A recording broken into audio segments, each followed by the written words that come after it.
Good morning. Today is November 25th, 2025, and I want to share with you one of the lessons that we teach our students, and that is to only take the first 3 waves in any one direction. And right here, I'm pointing out the first 3 waves to the downside this morning.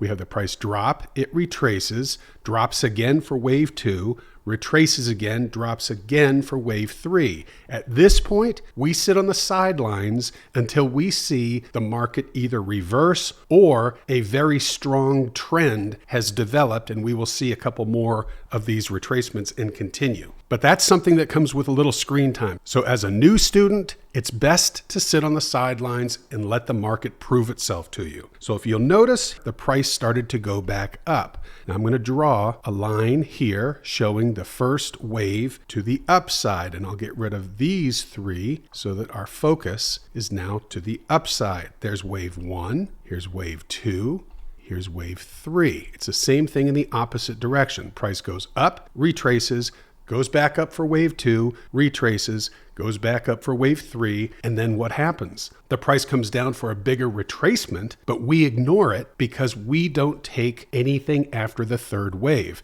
Look what happened to the price. Went up a little bit, but then it dropped, saving us from taking a losing trade. Now, I didn't say that each of these waves was a qualified trade. That's another video, but I want to show you why we only take the first 3 waves in any one direction. If you want to learn how to do this, go to wallstreeteducation.com, and I'll talk with you soon.